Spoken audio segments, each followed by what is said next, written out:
तुमचं नाव सांगा प्रथम. सोमनाथ चबुशीर सर. आपण जय किसान ग्रीन इंडिया कंपनीचं खत घेतलेलं आहे या कांद्यासाठी. हे किती दिवसाचे कांदे झालेले आहेत तुमचे? हे आता आम्ही ते खत वापरलं होतं ते 6 गोण्या हां, ते खाली टाकलं होतं. बेसल डोसला. बेसल डोस टाकला हो होता. त्याच्यानंतर आता त्याला लावल्यापासून फक्त 2 पाणी झाले. हो. 48 दिवसाचे कांदे झाले आता. खूप खराब वातावरण आहे. चालू वर्षी जर बघितलं तर वदळ धरून राहिले. खूप प्रमाणात करपा आलेला आहे तुमच्या या भागामध्ये. बरोबर. त्या तुलनेमध्ये तुमच्या कांद्याची काय परिस्थिती? एकदम हिरवेगार कांदे. कांदे चांगले आहे.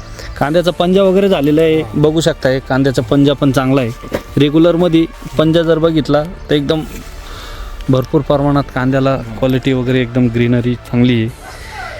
तर शेतकरी बांधवांना काय सांगू इच्छिते, आता बाकीच्यांनी रासायनिक खतं वापरले त्या तुलनेत तुम्हाला काय फरक वाटू राहिला? मला या कांद्या खताचा रिझल्ट चांगला आला आहे. ग्रीनचा ग्रीन इंडिया टेक्नॉलॉजी त्या कंपनीचा खताचा result इतर चांगला शेतकरी आला. बांधवांनी पहिल्यांदा वापरलं तरी आमची जमीन पूर्ण म्हणजे पावसाळ्यात ओली राहते. रातिक झाली होती वल्ली. त्यांनी बुरशी पकडली तरी पण मग चांगला रिझल्ट आलाय. तर इतर शेतकरी बांधवांनी एकदा जय किसान ग्रीन इंडिया कंपनीचे वापरून बायोलॉजिकल फर्टिलायझर वापरून बघा. हां. एकदम चांगल्या क्वालिटीचे कांदे झालेले आहेत. धन्यवाद दादा.